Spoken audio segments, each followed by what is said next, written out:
সারাদিনে কয় রোজ? সারাদিনে ইয়া মিলে হইতেছে তোমার আড়াই লুজ হইতেছে আড়াই লুজ 2 লুজ। তো ঠিক আছে, আমি যে বলি নয়াচর বহুরূপী মেন জায়গাটা হচ্ছে এটা। ওই হ্যাঁ 500 500 টাকা হলে তো এক রোজ এনে। এটা নদী, এটা হচ্ছে বুরু ক্ষেত। দেখেন ধান কিন্তু কাটা হয়ে গেছে কারণ পানি বাড়া শুরু হয়েছে।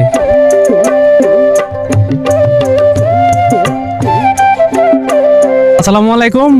অনেক দিন যাবত কিন্তু আপনাদেরকে সিরাজনগর নয়াচরের ভিডিও দেই না, তবে আজকে বেরোলাম। সবিউল্লাহ ভাই একটু কাজ করবো, আমি আপনাদেরকে এই নয়াচরের কিছু সৌন্দর্য তুলে ধরে। আমি কিন্তু আগের ভিডিওতে বলছি নয়াচর কিন্তু বহুরূপী। এখন আপনাদেরকে এখন যে রূপটা, ওই রূপটা আপনাদেরকে দেখানোর চেষ্টা করব। এটা হচ্ছে আমার ক্যামেরাম্যান আবু সাইদ। আবু সাইদ, তুমি মানে পালাইতেছো কেন?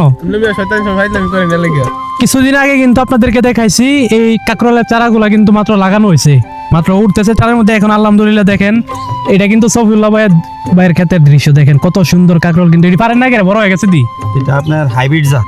হাইব্রিড আরো বড় হইব। তাহলে এটা কয়টা দিয়ে 1 কেজি হয়? 7-8 টাকা ফল ওইলে 1 কেজি হয়ে যাবে। এটা হাইব্রিড জাত। যাক আলহামদুলিল্লাহ, এত বড় হইবে একটা কাকরোল। এটা নিচের থেকে ধরা শুরু গোড়া থেকে, হইছে। এটা একবার গোড়া থেকে ধরো। যাক, সফিউল্লাহ ভাইয়ের ক্ষেতটা কিন্তু অনেক সুন্দর হইতেছে, প্রতিদিন কিন্তু যত্ন করতেছে। আমি যে বলি নয়াচর বহুরূপী মেন জায়গাটা হচ্ছে এটা। কিছুদিন পর পর দেখবেন এদিক দিয়া, শীতকালীন সময় তো আপনাদেরকে দেখাইছি, এদিক দিয়ে কিন্তু পুরো এলাকা শুধু হলুদ, কারণ তখন সরিষা লাগানো হয়। আর এখন দেখেন একবারে সবুজ, কারণ এখনো ধান বেরোয় নাই। আবার কিছুদিন পরে দেখবেন যখন ধান বেরোবে তখন দেখবেন অন্যরকম। আর আমার সামনে হচ্ছে আমাদের আরিয়ালখা নদী। আরিয়ালখা নদীর পানি কিন্তু এখনো বাড়ে নাই। যদি পানি বাড়ে তখন কিন্তু এই ধান কাটার পরপরই ইনশাল্লাহ পানি বাড়তে পারে। পানি বাড়ে কিন্তু এদিক দিয়ে পুরো এলাকা শুধু পানি আর পানি থাকবে, একবারে উপরে উঠে যাবে শুধু পানি। দেখেন আমাদের আরিয়ালখা নদী কিন্তু এখন, কিছুদিন আগে আপনাদেরকে দেখাইছিলাম কচুরিপানায় ভরা। এখন কিন্তু কচুরিপানা কিছু সাফ করা হয়েছে, মানে সাফ হয়েছে, এখন কিন্তু কম কচুরিপানাগুলা। আর পানি কিন্তু একবারে নষ্ট হয়ে গেছে, কারণ নরসিংদী থেকে যেই ময়লা ছাড়া হয়, ওই ময়লার কারণে কিন্তু পানি নষ্ট হয়ে গেছিল। এখন আলহামদুলিল্লাহ একটু ঠিক হইতেছে। আবার যদি পানি বাড়ে, পানি বাড়ার পরে ইনশাল্লাহ আবার পানি ঠিক হয়ে দেবো। এটা হচ্ছে সেই খেয়াঘাট। এখান দিয়ে দেখেন এই যে নৌকাটা কিন্তু বৈশা রয়েছে মাঝিয়ে নিয়া। ওই এদিক দিয়ে কিন্তু মানুষ আসা যাওয়া করে না, কারণ অনেকেই জানে না এদিক দিয়ে যে খোলা আছে ঘাটটা। তো না জানার কারণে কিন্তু অনেক মানুষ আসে না। আর উনি কিন্তু দিনে, আমি ওনাকে জিজ্ঞেস করছিলাম, দিনে নাকি 200 টাকাও পা না। তো সারাদিন বৈশা থেকে যদি 200 টাকাও না পা, তাহলে তো এটা বাজে দেখায়। মানে উনি কীভাবে চলবো এই সারাদিন? তাহলে তো ঘাট বন্ধ হয়ে দিতেছে। আপনারা যদি না আসেন তাহলে ঘাট বন্ধ হয়ে যাইব। তবে আজকে এই ভিডিওর মাধ্যমে বলে দিলাম, এদিক দিয়ে কিন্তু খোলা আছে। আপনারা যদি রায়পুরা অথবা এই খলিলাবাদ ওইদিকে কোনো দরকার পড়ে, এই দিক দিয়ে যাওয়া আসা করবেন। এদিক দিয়ে এখনও ঘাট খোলা আছে। যদি আপনারা না আসেন তাহলে কিন্তু ঘাট বন্ধ হয়ে যাইব। এটা নদী, এটা হচ্ছে বুরু ক্ষেত। দেখেন ধান কিন্তু কাটা হয়ে গেছে, কারণ পানি বাড়া শুরু হয়েছে।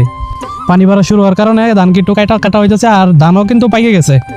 এখন যদি না কাটে, কিছুদিন পরে এই যে পানি কিন্তু বাড়তেছে, পানি বাড়লে কিছুদিন পরে কিন্তু এই ধান আর কাটা যাইব না। দেখেন এখন কিন্তু এই ধানগুলো পড়ে যাইতেছে। আর এই নিচের জমিতে তেমন ধান হয়ও না, যতটুকুই হয়। এখন যদি না কাটে, কিছুদিন পরে আর কাটতে পারবো না। কিছুদিন আগে কিন্তু কত সুন্দর টমেটো, তারপর কত সুন্দর গাছ ছিল। এখন কিন্তু টমেটো মানে শেষ হয়ে দেখেন গাছ কিন্তু মরে যাইতেছে। তারপরও পুরো জমিতে টমেটো আছে। দেখেন কত টমেটো, এদিকে টমেটো, ওইদিকে টমেটো, পুরো জমিতেই শুধু টমেটো আর টমেটো।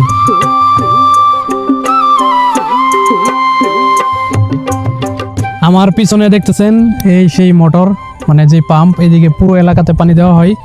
আর দৃশ্যটা তো আপনারা দেখতেছেন কত সুন্দর। যখন গরম পড়ে, এখনই তো গরমের সিজনে কিন্তু এই জায়গাটা এখন বন্ধ আছে। দুপুরবেলায় মোটরটা চালু থাকে। যখন রোদ পড়ে, এখানে একটা গাছ দেখতেছেন, এই গাছের নিচে বসে থাকতে কিন্তু অনেক ভালো লাগে। তবে আর আমার ভিডিও আপনাদের কাছে কেমন লাগে আমি তো বলতে পারি না, আপনারা জানেন। আমি মনে করি আমার ভিডিও আপনাদের কাছে ভালো লাগে, কারণ যেই পরিমাণ লাইক কমেন্ট করেন, আলহামদুলিল্লাহ আমার এত কম ফলোয়ার থাকাতেও আপনারা অনেক লাইক করেন। এদিক দিয়ে আসার সময় দেখি শরীফ ভাইয়ের সাথে দেখা, শরীফ ভাই দেখি টমেটো খাইতেছে। টমেটো কার খেতে চলেছ? এটা কার খেত জানে না, কার খেতে এটা জানে না। তবে টমেটো কিন্তু অনেক ভালো হয়েছে। উপর দিয়ে দেখেন, উপর দিয়ে হচ্ছে কয়টা লাগানো হয়েছে, আর নিচে দিয়ে টমেটো। দেখেন কত পরিমাণ টমেটো, যে আপনাদেরকে এই টমেটো দেখানোর জন্য আমি নিচে নামছি। দেখেন অনেক টমেটো কিন্তু পাইকে গেছে। টমেটো আজকে পারলে কালকে আবার পাইকে যা। আমি এখন একটা টমেটো পারি, কার জমি জানি না, যে ভিডিওটা দেখবা এই টমেটো পারতাছি, মাফ করে দিবা। যদি টাকা দেওয়া লাগে তাহলে শরীফ বেড়ে লইলেও ঠিক আছে।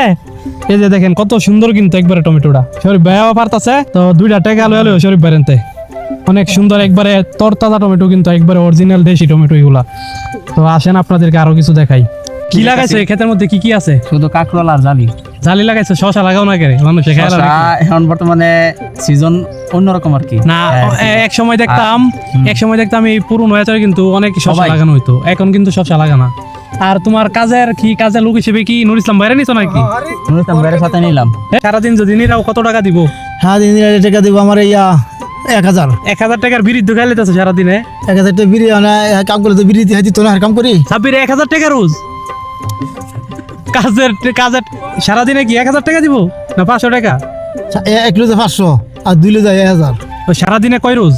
হ্যাঁ দিন ইয়া মিলে হইতাছে তোমার ইয়া 2.5 লুজ হইতাছে, 2.5 না 2 লুজ। তো ঠিক আছে, আপনারা হিসাব কইরা আমার জানেন সারাদিনে কয় রোজ। তো 2 লুজ হয়, মানে 2 রোজ না? 2 লুজ আর এক করছে 1 দুপুর। তুমি যদি ধরো এই যে সকালে আসছো সন্ধ্যা পর্যন্ত নিরাইতা তোমার কত টাকা দিব? আমি কইছি তো ওই যে হ্যাঁ 500 তো 500 টাকা হইলে তো 1 রোজ এনে, তো 2 রোজ 3 রোজ কইতা তো করে।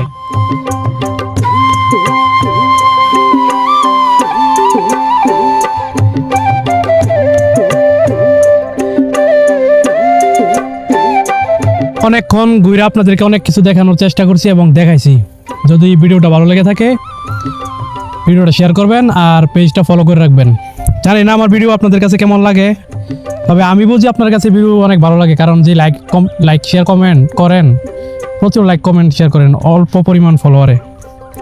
যাক, আপনারা ভিডিওটা ভালো লাগলে পেজটা ফলো করে রাখবেন। সবাই ভালো থাকেন, ধন্যবাদ সবাইকে, আসসালামু আলাইকুম।